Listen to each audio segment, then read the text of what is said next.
noticia es noticia, noticia en profundidad. Qué placer acompañarles. Soy Tatiana Pérez y les saludo desde nuestra sede central en Caracas, en Venezuela. A partir de este momento, en la próxima hora, tenemos 3 temas que son noticia.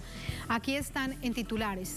En noticia Perú, lunes de tensión en el país. El presidente de la Nación, Pedro Castillo, mantiene encuentros con representantes de partidos políticos para evitar los votos que permitan un proceso de vacancia. ¿Cómo van los números? Vamos a verlo.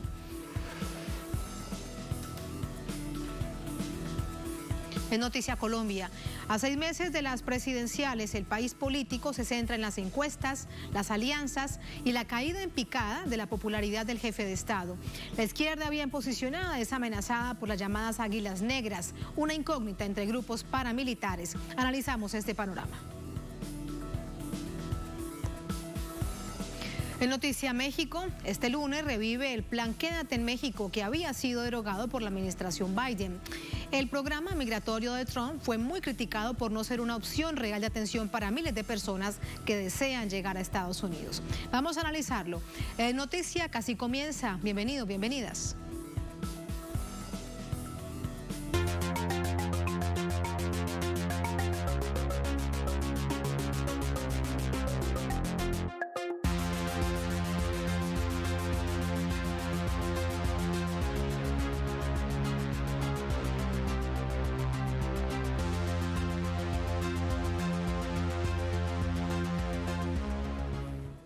En Noticia Perú, el presidente Pedro Castillo llamó a los representantes de la oposición de distintos partidos políticos a dialogar en un intento de frenar la moción de vacancia que promueven en su contra desde la extrema derecha.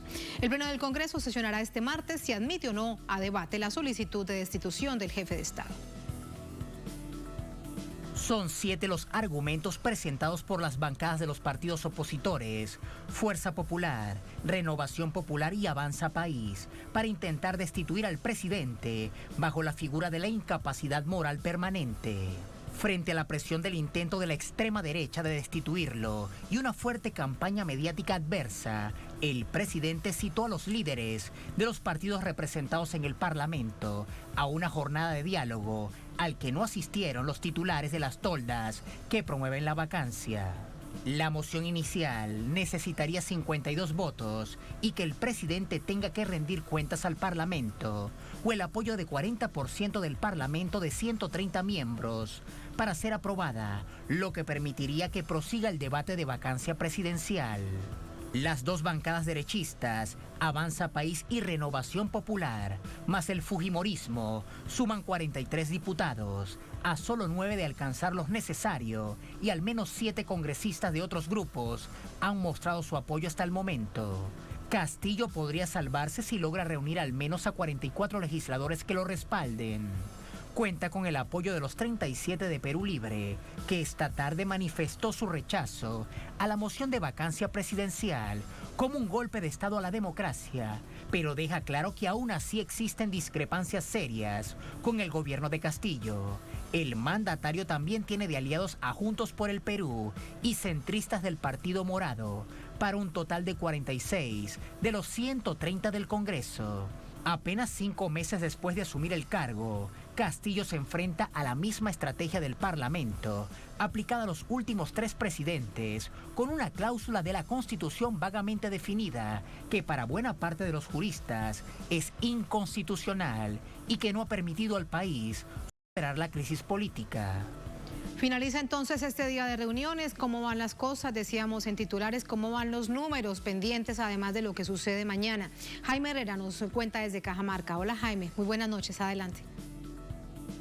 Hola Tatiana, ¿qué tal? Un gusto saludarte desde Cajamarca, Perú. En efecto, hoy día se llevaron a cabo algunas de las reuniones pactadas con el presidente Pedro Castillo, entre ellos, por ejemplo, Ruth Luque, la representante de Juntos por el Perú, partido de izquierda que lidera Verónica Mendoza.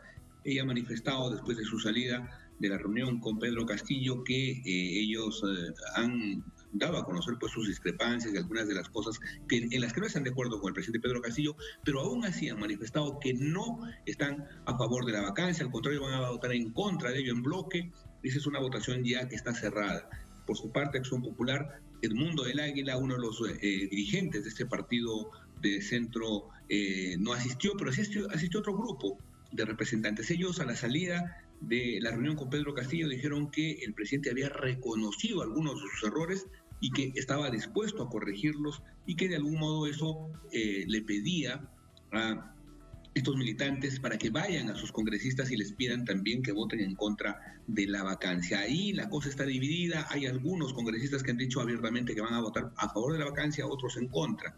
Y mientras tanto, Vladimir Cerrón, el líder del Partido Perú Libre, que llevó justamente a Pedro Castillo a la presidencia de la República, en este momento todavía se encuentra reunido con el presidente Castillo. Ellos han dicho ya cerradamente que no van a apoyar la vacancia. En un inicio hubo algunos congresistas que estaban en contra de la lejanía de Pedro Castillo en cuanto a su plan de gobierno, que había separado algunas de las cosas que prometió en campaña, y es por eso que ellos se sentían incómodos e incluso algunos habían manifestado su voto a favor de la vacancia. Sin embargo, habían dicho que no lo van a hacer, y eso también le da hasta cierto punto tranquilidad al presidente Pedro Castillo. Quienes no han asistido a las reuniones citadas son Keiko Fujimori, de Fuerza Popular, y Rafael López Aliaga, del partido ultraderechista Renovación Popular. Ambos obviamente van a votar a favor de esta vacancia. Ellos son casualmente los que lo están promoviendo conjuntamente con Avanza País, también partido de derecha. En tanto, en Alianza para el Progreso, ya ayer su líder, su presidente César Acuña, ha manifestado que ellos están en contra de la vacancia. Es por ahí algo que él decía hace un instante, Tatiana, le da cierto respiro a Pedro Castillo, presidente de la República. Necesitan 52 votos, ojo, para aprobar la moción de vacancia, para llamar a un juicio político a Pedro Castillo, y recién en ese juicio político, después de los argumentos que del presidente, si es que se lo convoca, es que se votaría esta vacancia, que ha sido convocada esta primera parte para mañana a las 10 de la mañana en el Pleno del Congreso, aunque todavía hay algunas actividades que se van a realizar previa a la discusión de esta vacancia. Hay que mencionar también que cuando se toque el tema del pedido de vacancia presidencial, los que han presentado esta moción tienen 10 minutos para exponer, luego cada bancada va a tener 10 minutos también para exponer la posición por la cual van a votar, y finalmente será la votación. Calculamos nosotros que recién en las noches, 9, 10 de la noche, recién se conocería si es que el presidente Pedro Castillo sería citado para los próximos días y se apruebe esta moción de vacancia, Tatiana. Estaremos muy pendientes mañana. En tanto, hay otra situación que en este marco, en este contexto está rondando. El asunto de los audios. Unos audios que aparecen, que no aparecen, que alguien los tiene, pero que sí son, pero que es mentira, que están manipulados.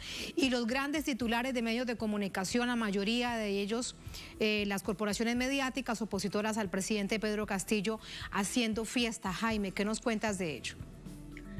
En efecto, casi todos los últimos 5 días se circulaba en redes sociales, a través de WhatsApp, a través de Facebook, la existencia de audios que comprometían directamente al presidente Pedro Castillo.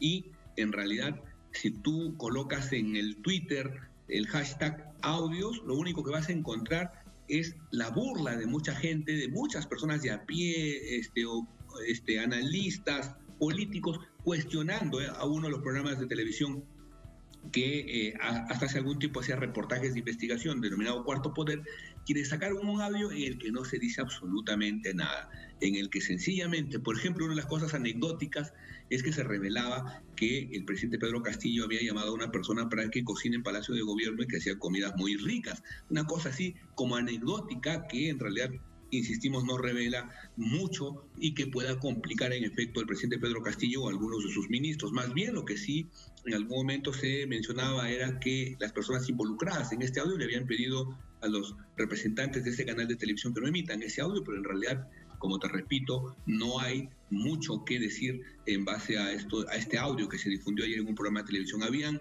otras versiones de que también existe un audio en el que se escucha al propio presidente Castillo. Sin embargo, nada de esto hasta el momento ha aparecido. Castillo lo ha dicho en una conferencia de prensa recientemente, que él no teme que si existen audios que los publiquen, porque él en ningún momento ha tenido algo que ver con temas que que lo involucren con actos de corrupción. Así que él ha manifestado encontrarse totalmente tranquilo. Pero esto es ya lo que se conoce en casi toda América Latina, ¿no? De la utilización de los medios de comunicación que por lo general están ligados a los consorcios económicos, a los grupos empresariales, y que hacen presión cuando hay un partido de izquierda que está gobernando, Tatiana.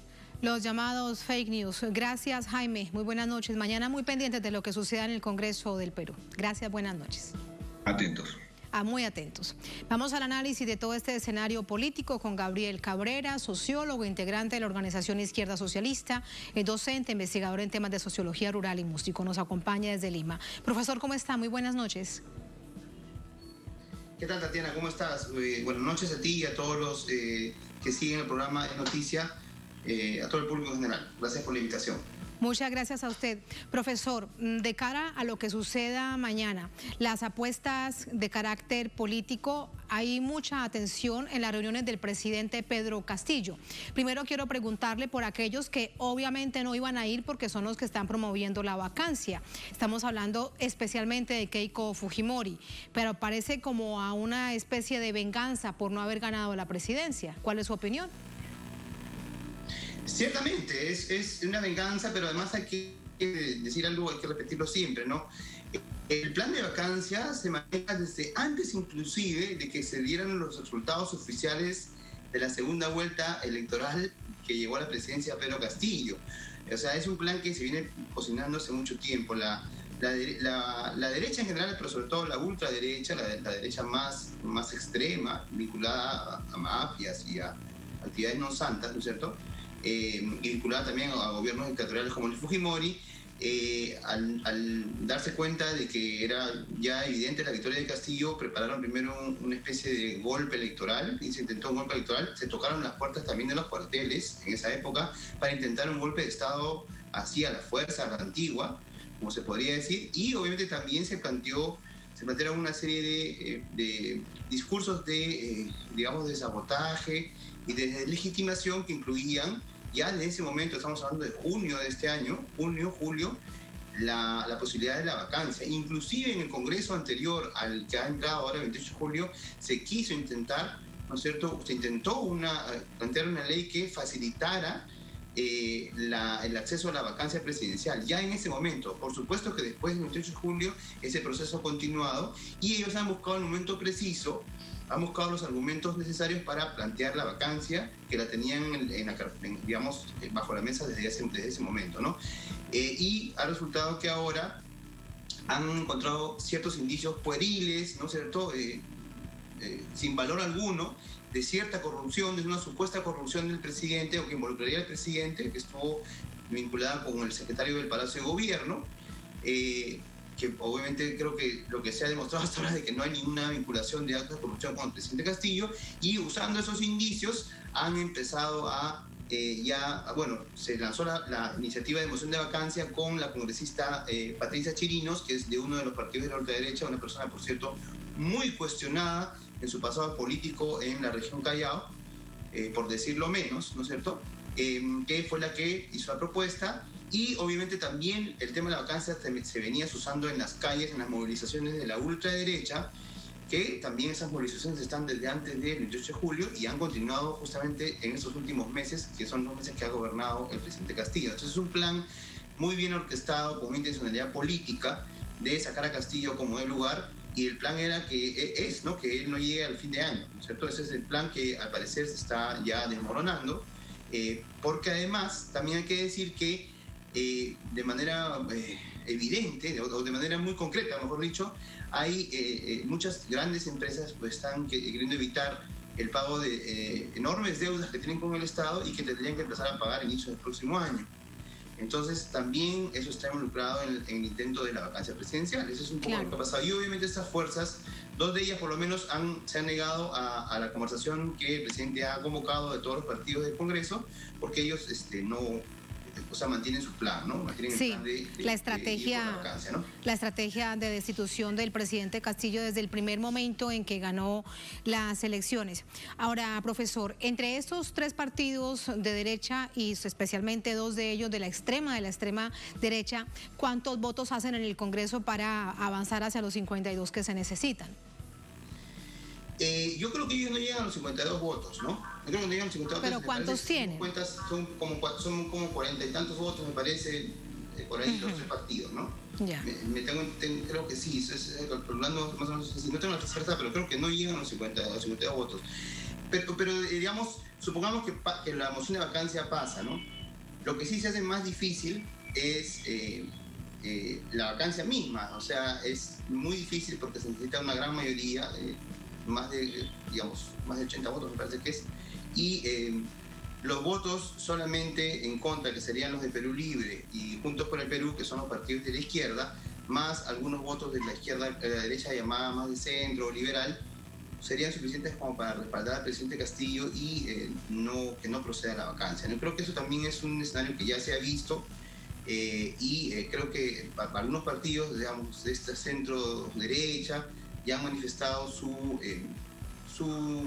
desacuerdo con la vacancia presidencial, ¿no? En todo caso, por ahora las reuniones, entendería uno, profesor, que las reuniones que se están dando en Palacio, a las que ha convocado el presidente Pedro Castillo, que continuaban durante todo este día, tenían como objetivo no lograr los 52 votos. ¿Hay algún partido que, bien conociendo cómo funcionan las mafias dentro del Congreso, las mafias políticas, además con figuras tan evidentes de todo esto como Keiko Fujimori, ¿hay algún partido con el que puedan estar negociando para tratar de llegar a los 52? ¿Cree usted que en el espectro político hay algún partido que se permita ese juego?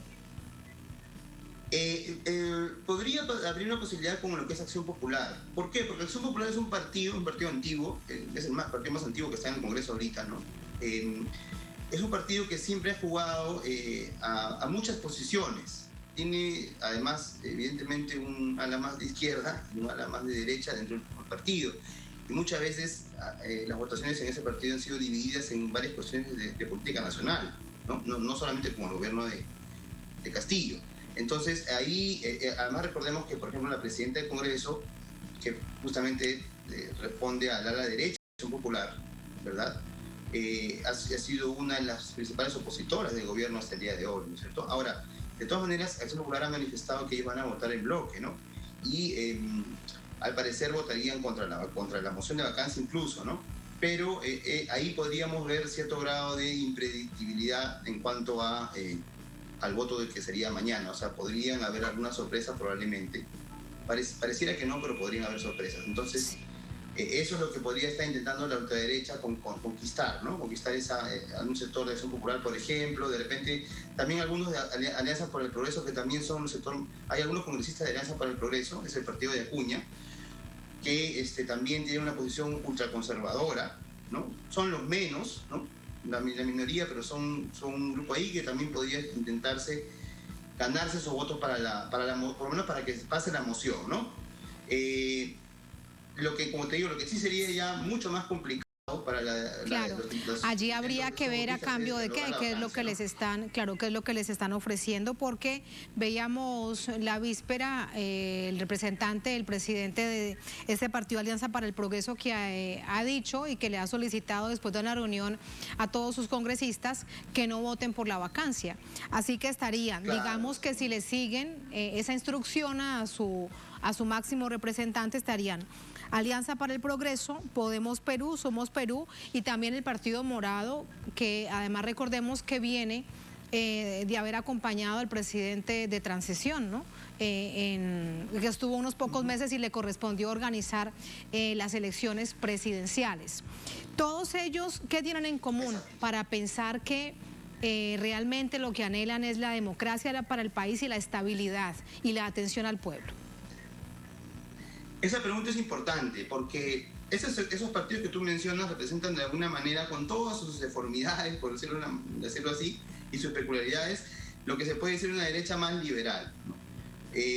Lo que pasa es que en el Perú la palabra liberal es muy relativa, ¿no? En el Perú tenemos una tradición, digamos, autoritaria, ¿no? Inclusive con algunas herencias, se podría decir, feudales de la época pre-reforma agraria, que predominan mucho en la política, y los grupos dominantes recurren a las medidas más fascistas cuando son necesarias, ¿no? Pero haciendo esa salvedad, estos partidos representan esta derecha liberal que lo que va a hacer y lo que probablemente está haciendo ya hace un buen tiempo con el gobierno es, obviamente, usar la posibilidad de la vacancia como un chantaje para que el gobierno se vaya desmarcando de sus propuestas iniciales de gobierno, justamente, ¿no? O sea, el gobierno de Castillo. A cambio, pues, por ejemplo, el gobierno ha disminuido la insistencia en el tema de la Asamblea Constituyente, a pesar que todavía se menciona, pero no con la contundencia de antes, ¿no? Inclusive, además, la presidenta del Consejo de Ministros ha negado que la prioridad de la lucha por la Constituyente en este tiempo. Cosas como esa, algunas concesiones en cuanto a temas de inversiones, facilidades a las grandes empresas, ¿no? Pero que entran en contradicción con las medidas originarias que llevaron a Castillo a la presidencia, que es una lucha por un cambio en el modelo económico y por ejemplo, el rescate de los recursos naturales, la Asamblea Constituyente, qué tanta implicancia va a tener la reforma agraria, por ejemplo, el cobro de impuestos y deudas millonarias que se deben, la renegociación del contrato del gas de Camisea, que es un tema crucial, etcétera, etcétera. Entonces, el problema es ese, o sea, la derecha liberal da el apoyo, pero no de manera gratuita, lamentablemente. Nosotros tenemos que entender que en el escenario político lo que priman son los intereses de los sectores sociales. Por eso es importante entender, creemos que es importante que el gobierno entienda cuál es ese plan original que debe continuarse, debe mantenerse, y cuáles son los intereses que se defienden, que deben ser los de las mayorías que han estado postergadas, no solamente en los últimos 30 años de neoliberalismo, sino realmente incluso en los 200 años de república. Y eso no se consigue con la negociación, no se consigue con la negociación de arriba, se consigue con la movilización y con el apoyo y la relación entre el liderazgo del gobierno con las bases sociales, el pueblo organizado, ¿no? Ese es lo que se pone en riesgo cuando se hacen este tipo de negociaciones. Creemos, ¿no? Sí, sin duda, pero para eso se necesita una amplísima movilización de acompañamiento al presidente Pedro Castillo. También eso es una realidad, porque esa es la parte de medición de fuerza. No es lo mismo ver la plaza del Congreso llena que vacía. Y también tampoco hemos visto grandes movilizaciones durante estos 5 meses de gobierno, ¿no? Sí, yo te digo una cosa, hay que recordar que después de los resultados de la segunda vuelta, cuando se estuvo intentando el golpe electoral, la ultraderecha intentó el golpe electoral con todo el control que tenía en el aparato del Estado, ¿cierto? Se dio el ejemplo de una gran movilización del pueblo, sobre todo del pueblo de provincias que llegó a Lima y estuvo aquí cuidando el voto, ¿verdad? Durante más de un mes, 2 meses prácticamente. Y esa situación de movilización no se ha repetido más bien durante el gobierno mismo de Castillo.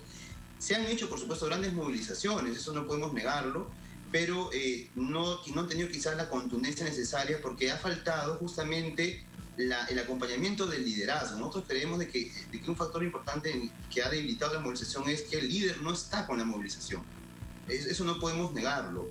Podemos aceptar muchas cosas que puede haber hecho el gobierno, pero muchas cosas, en mucho sentido, se ha aislado de la masa, se ha aislado de las bases sociales que lo han respaldado, ¿no? Entonces ahí eso también debilita la movilización. Pero sin embargo, a pesar de eso, sí se está haciendo una campaña sostenida de recolección de firmas para el referéndum, para la Asamblea Constituyente, y en ese camino, además, el pueblo está debatiendo sus necesidades y que esas necesidades se plasmen en una nueva constitución. Eso es un proceso que se está dando paralelamente. Hay que empujarlo más probablemente, pero de alguna manera se está dando. Y hay otro factor también importante. El Partido Perú Libre, que es el partido, digamos, por el cual Castillo llegó al poder y que justamente se ha distanciado de Castillo por estos virajes que ha hecho Castillo, no ha desarrollado, creemos, la iniciativa de hacer un gran frente unitario, sean ellos uno los que lideren, ¿no? Eso se ve en la práctica, pero llamar un gran frente unitario muy amplio de las bases para hacer un solo bloque contra la intentona golpista que continúa, como estamos viendo, y también para justamente tener más contundencia en recordarle al presidente que él debe seguir, ¿no es cierto?, debe cumplir con el programa inicial por el cual fue elegido. Entonces, eso también ha sido una falta, creo yo, del Partido Perú Libre, que debe también, digamos, resarcirse, ¿no? Porque la unidad y la movilización es la principal fuerza que puede tener el gobierno para hacer frente a los embates de la derecha en todas sus vertientes. Sí, las promesas de campaña que se cumplan para que el pueblo de nuevo no se sienta traicionado, porque ya de eso también conoce el pueblo peruano. Profesor, gracias, muy buenas noches. Por supuesto. Muchas gracias, muy buenas noches. Gracias a ti, Tatiana. Gracias a ti, gracias a todos. Muy buenas noches, gracias. Muchas gracias. Así vamos a la primera pausa en esta emisión de Es Noticia. Al volver en Noticia Colombia. A 6 meses de las presidenciales, el país político se centra en encuestas, alianzas y la caída en picada de la popularidad del jefe de Estado. La izquierda bien posicionada es amenazada por las águilas negras, una incógnita entre grupos criminales o paramilitares. Analizamos este panorama al volver en Es Noticia.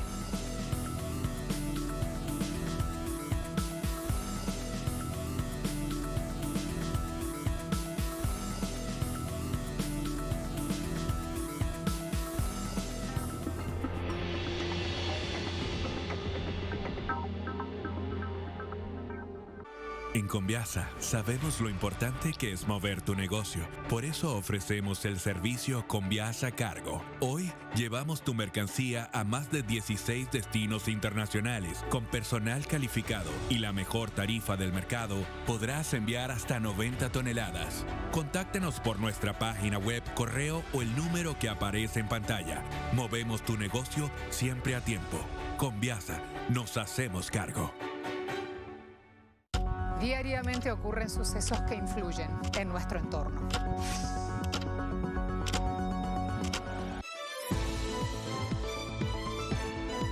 Entérate de las noticias más relevantes de América Latina y el mundo en nuestra agenda abierta.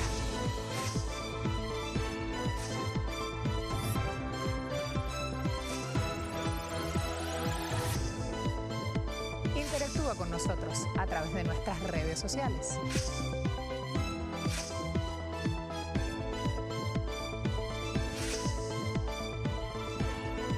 Los esperamos aquí, de lunes a viernes, solo por Telesur.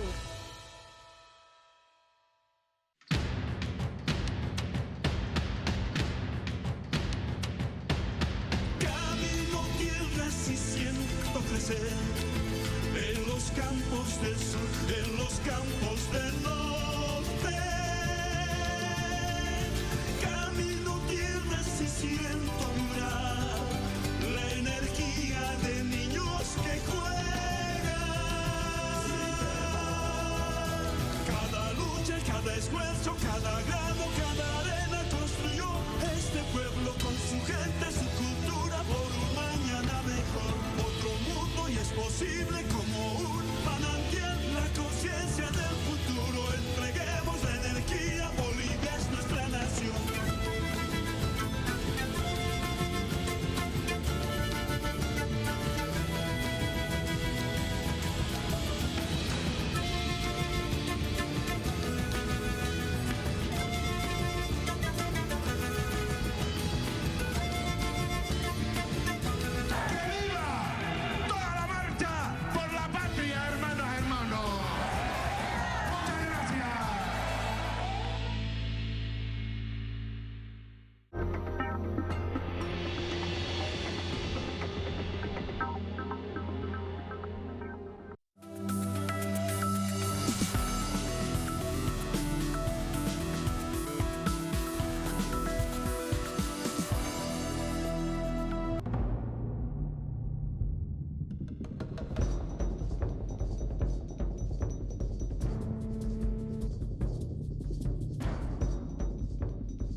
En Noticia Colombia, la popularidad del presidente Iván Duque va en descenso y la desaprobación de su gestión en aumento. Sucede en un escenario preelectoral favorecedor para el precandidato Gustavo Petro, candidato de la Colombia Humana, mientras la izquierda recibe amenazas de las llamadas águilas negras. Vamos a revisar todo este escenario.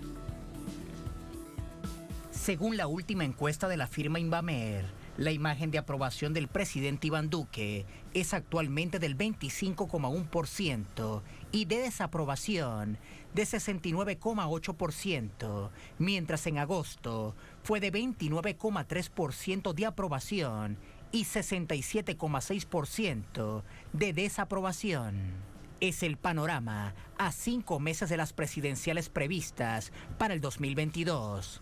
Las elecciones legislativas que se realizarán el 13 de marzo de 2022 toman un tinte presidencial porque será en esos comicios que se definan los candidatos fijos para la primera vuelta en 3 coaliciones y se decanta el listado de candidatos. Con los hipotéticos ganadores de las respectivas consultas, según la encuesta de Invamer, Gustavo Petro, representando al llamado pacto histórico que reúne a partidos de oposición, lleva la delantera en favorabilidad de cara a la primera vuelta. Según el sondeo, el senador progresista lidera la intención de voto con el 42.1%, seguido de Sergio Fajardo con el 18.9%, Rodolfo Hernández con el 13.8%, Óscar Iván Zuluaga con el 12.7% y Federico Gutiérrez con el 11.4%.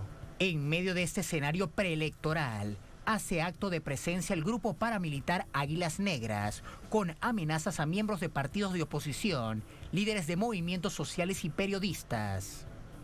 En la lista de amenazados destacan varios miembros de la coalición del Pacto Histórico, entre ellos el mismo Petro y los congresistas Iván Cepeda, María José Pizarro y Alirio Uribe. En el panfleto que ha circulado en redes sociales, el grupo armado irregular amenaza con hacer rodar las cabezas de los citados por una Colombia libre de asesinos comunistas, a los que tildan además de terroristas y narcotraficantes. Desde hace más de una década, las Águilas Negras han aparecido recurrentemente firmando panfletos de amenazas a líderes sociales, de derechos humanos, dirigentes políticos y periodistas, y lo más grave es que no hay a quien culpar.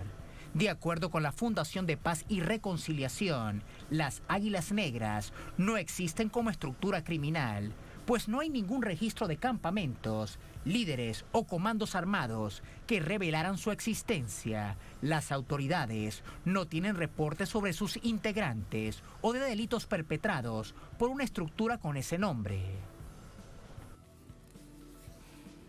Allí los hechos, de inmediato vamos con el análisis. Nos acompaña para ello Germán Valencia, es profesor del Instituto de Estudios Políticos de la Universidad de Antioquia. Nos acompaña desde Antioquia. Profesor, buenas noches, bienvenido, ¿cómo está? Muy buenas noches, Tatiana. Muchas gracias por la invitación. Un saludo a todos los que en estos momentos nos siguen por Telesur. Muchas gracias por la invitación. A usted muchísimas gracias. Son distintos escenarios para analizar. El primero, permítame preguntarle acerca de la más reciente encuesta de Invamer. Ahí teníamos en pantalla algunos de los candidatos que van en los primeros lugares, pero tiene una amplia ventaja Gustavo Petro de la Colombia Humana sobre los demás. Quedan aún camino por recorrer, más de 6 meses para la primera vuelta presidencial, que es en mayo del próximo año. El planteamiento de este escenario preelectoral de aquí a ese momento, ¿cómo cree usted que se comportará? Pues en estos momentos tomar una fotografía que nos da como ganador, incluso por el margen de error y demás, que no habría necesidad de una segunda vuelta, un 42%, un 43%, de un 50% que hay que asegurar, nos muestra una alta posibilidad de que Gustavo Petro ganaría las elecciones y está además doblando mucho más, incluso del doble de la persona que le sigue. Es decir, que si hoy fueran las elecciones, según esta encuesta, ganaría Gustavo Petro. Sin embargo, hay varias características que tiene. Primero, pues habría que mirar el conjunto de encuestas, si se pudiera hacer. Esto es una población de 1.200 y la manera como se hace técnicamente siempre ha resultado dificultoso para los analistas porque depende si se hace por internet, si se hace por teléfono, si se hace en la calle y demás. Habría que mirar muy bien esta encuesta, pero en esta encuesta particular ganaría Gustavo Petro. El problema es que esto cambia y que en 8 días, 15 días, un mes puede ocurrir cosas distintas. Por ejemplo, en estos momentos, Tatiana, están haciendo alianzas, coaliciones en el país y se están elaborando al menos 4 grandes alianzas, una de, digámoslo, de izquierda, otra de centro izquierda, una de centro derecha y una de derecha. Y cada una de ellas está en este momento haciendo alianzas, estrategias y presentando. De ahí en adelante saldrá mucha información, por ejemplo, la manera como de manera agresiva, por ejemplo, se hagan las campañas. Si de un momento a otro existe una publicidad mucho más fuerte frente a un tema, si se sale a la luz pública, por ejemplo, una investigación frente a uno de los candidatos que puede ocurrir, y un organismo como históricamente ha ocurrido, independiente, como la Procuraduría, la Contraloría, la Fiscalía o demás, abren investigaciones, eso cambia mucho en la opinión pública. Por eso es muy difícil a 6 meses decir con seguridad cómo se va a manejar. Es como si estuviéramos averiguando en 6 meses si en una ciudad como Caracas va a llover o como en Medellín, donde estoy yo.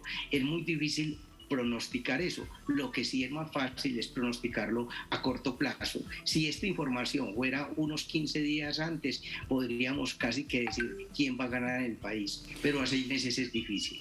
Es un escenario incierto. Con respecto a las alianzas, ¿usted qué opina de ellas? Porque pareciesen que no solamente porque se reúnan un grupo de políticos que la mayoría de ellos son bastante conocidos en el país, que además han sido referentes de partidos políticos tradicionales, Partido Conservador, Partido Liberal, etcétera, etcétera, sino que cambian de nombre. Uno se pregunta si esto lo que tienden es más a confundir a la gente a cambio de ofrecer verdaderamente una renovación. Es difícil a veces hacer las renovaciones que se piden. Pensemos simplemente lo que se está presentando en este momento en el país como si fueran empresas políticas, empresas que quieren llegar a la presidencia y ofrecen a sus digámoslo, votantes unos programas que buscan renovaciones, que buscan transformaciones en lo político, en lo económico, en lo social. Otros, por el contrario, mantienen cierta estabilidad en las normas, en lo que viene estableciéndose. Y habría que mirar mucho eso con el partido de gobierno, que es el de centro derecha o de derecha más bien, que establece ciertos programas de continuar con lo que se está haciendo en estos momentos en el país. Tenemos un panorama bastante amplio en ofertas, ¿cierto?, de candidatos. En un momento determinado fueron más de 110 candidatos que se lanzaron. Ya ahora se ha ido reduciendo el espectro. Estamos estableciendo más o menos 4 grandes bloques en los cuales se une gente que se ha llamado el Pacto Histórico, otros que son los de la esperanza, otros que son los del conocimiento, el saber, ¿cierto?, y tradicional, y cada uno de ellos hace su publicidad y su marketing político, ofreciendo cosas dependiendo del momento en el que están y dependiendo también de las características que los unen. Encontramos una variedad muy amplia de ofertas y ahí yo creo que es donde usted pregunta, Tatiana, y es si podemos encontrar allí realmente una transformación. Para el ciudadano queda muy difícil realmente saber cuáles son las propuestas, y en este momento es difícil que a un ciudadano se le pregunte en la calle cuáles son las propuestas que le gusten, e incluso las de izquierda, por ejemplo, le quedan difíciles de comprender en torno a eso. Ahora se está votando más por la persona o por los deseos de cambio, aunque no se sepan cuáles son esos cambios. Profesor, y con respecto al candidato del uribismo, Óscar Iván Zuluaga, ha sido directamente el señalado por el expresidente Uribe, que es el jefe máximo y el que realmente manda en el partido Uribe Centro Democrático. Según esta última encuesta, va de cuarto en ese ranking, digamos. Pero ¿será realmente él el candidato uribista o va a aparecer otro y van a decir que es el ungido, aunque no fue directamente el señalado en esa encuesta interna del uribismo? Tatiana, sobre esto son especulaciones las que se encuentran. Como partido decidieron que Iván Zuluaga va a ser el candidato, ¿sí?, en estos momentos. Sin embargo, bajo, digámoslo, en opiniones que se escuchan y en información que se escucha sobre esto, se dice que hay otro candidato de lo que usted dice, el ungido, el que va a ser señalado por Álvaro Uribe, que es muy importante ese señalamiento que se tiene. Pero incluso actualmente el expresidente Álvaro Uribe ha dicho esta semana que hasta el momento no está apoyando ninguno. Sin embargo, se sabrá en cierto momento que él va a entrar a política y va a... Y profesor, pero ¿quién va a creer eso que el expresidente Uribe, que en 30 años quita y pone, primero fue el presidente y luego quita y pone presidentes, él no ha señalado a alguien? Eso sí es para no creérselo.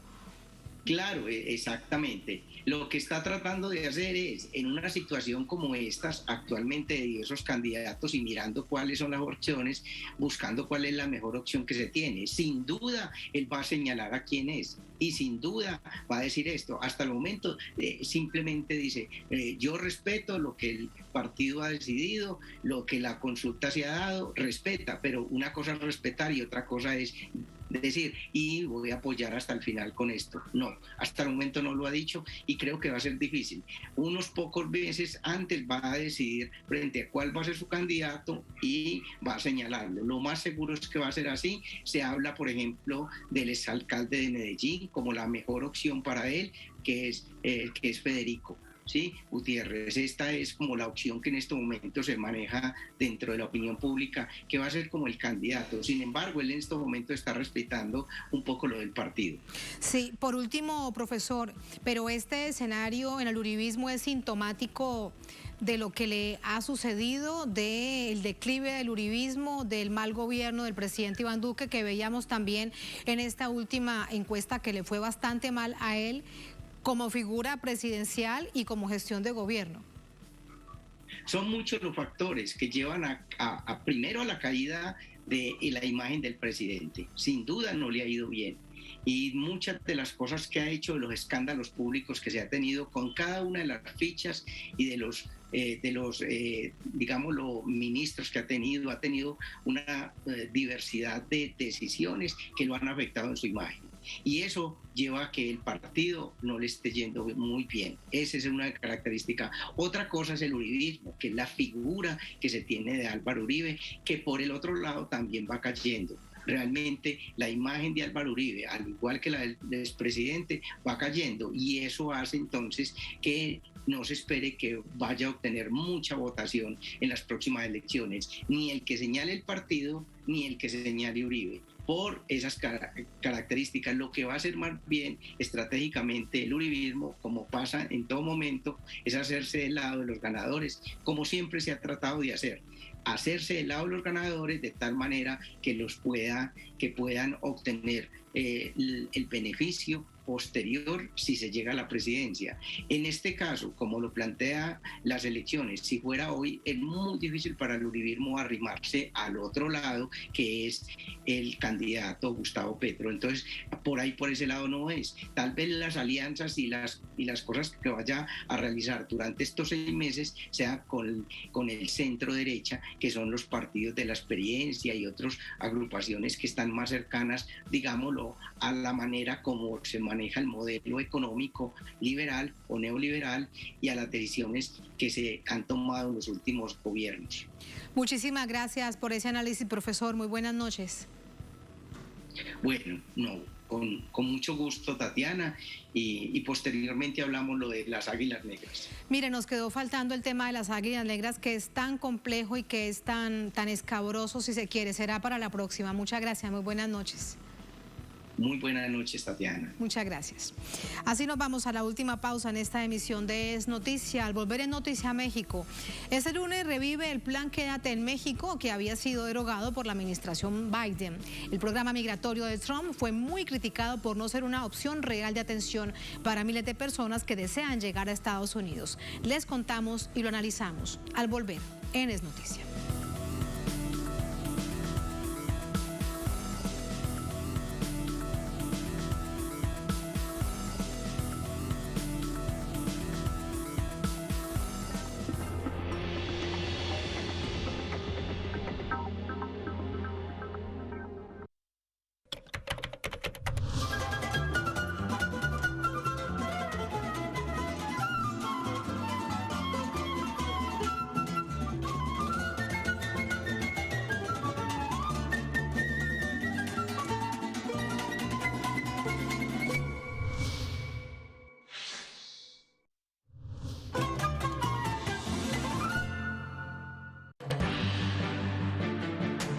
¿Qué tal? Les habla Jorge Gestoso. Te invito a que me acompañes en un nuevo programa en donde estaremos hablando sobre los desafíos de la pandemia y el cambio climático con otra notable invitada, Nidia Gremí, periodista y analista internacional desde Ciudad de México, solo por Telesur. Notables con Jorge Gestoso. Martes, solo por Telesur.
Sigue minuto a minuto nuestra programación, ahora disponible también en audio a través de nuestra página web.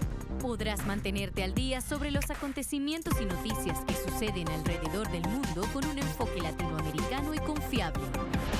Telesur, la señal informativa de América Latina y el Caribe.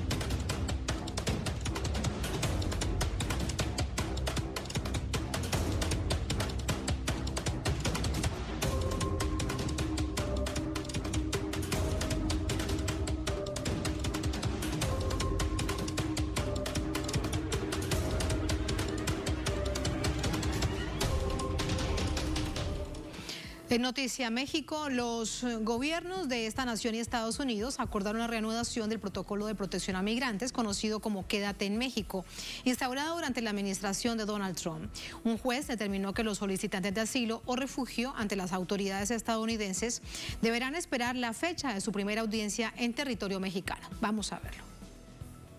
Miles de migrantes de distintas nacionalidades están a la espera de poder interponer una solicitud de refugio o asilo ante las autoridades estadounidenses. A partir de este 6 de diciembre, deberán permanecer del lado mexicano mientras obtienen una fecha de audiencia o resolución a su caso. Mire, estar aquí no es fácil por todo. No es fácil porque uno aquí no tiene nada. Aquí todo es dinero, aquí los niños mire cómo duermen. Aquí es difícil estar durmiendo por la comida, por el agua, por todo aquí. No es fácil estar aquí y los que sufren más son los niños.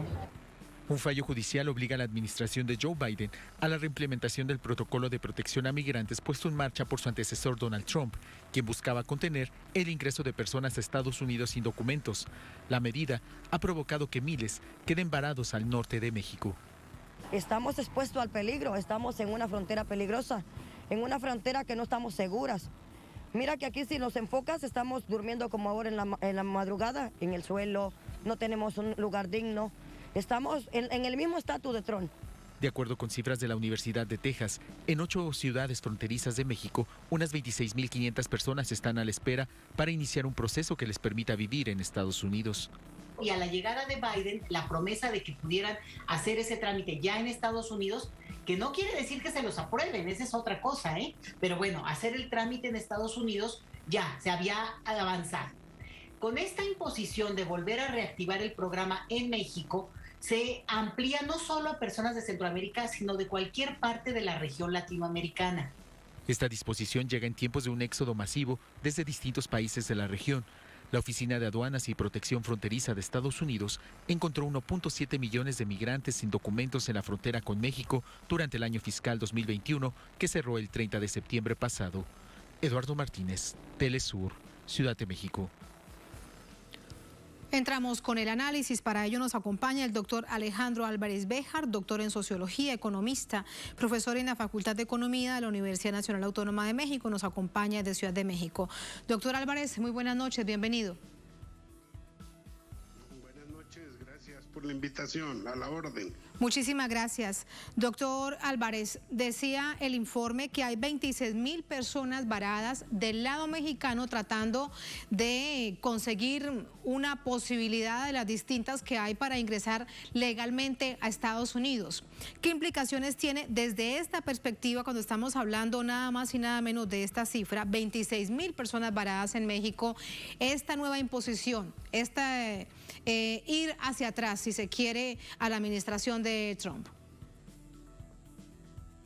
Totalmente ir hacia atrás, es un retroceso notable.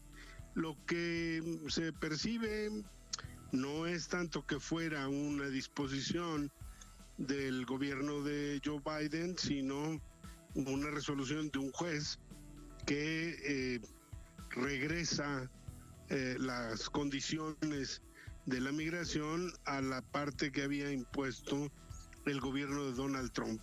Por supuesto que esto está generando en el espacio, digamos, de la frontera norte, una crisis migratoria muy importante que da la impresión que fue lo que llevó al gobierno mexicano a aceptar esa condición, y supongo, no hay evidencias hasta ahorita de que se hubiera negociado alguna otra cosa, pero da la impresión como de que habría muy probablemente apoyo del gobierno norteamericano para enfrentar esta situación.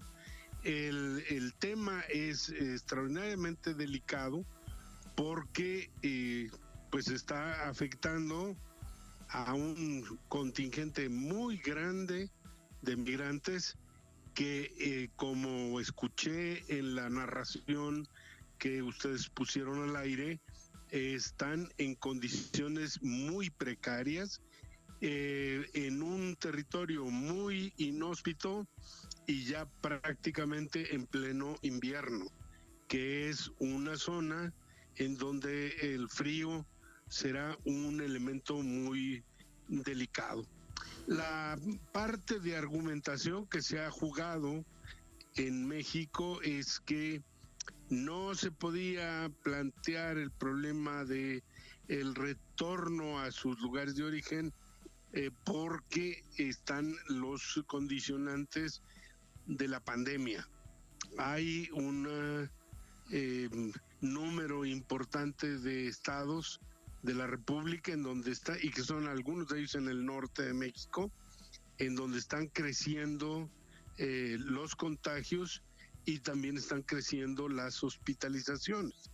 Y bueno, aunque tenemos en las grandes concentraciones urbanas un porcentaje de gente que ya está con el cuadro de vacunación completo, desde luego estamos todavía lejos de haber cubierto esto a nivel nacional. Sí, doctor Álvarez, permítame, le pregunto algo, pero es un juez estadounidense el que exige que reviva este plan Quédate en México.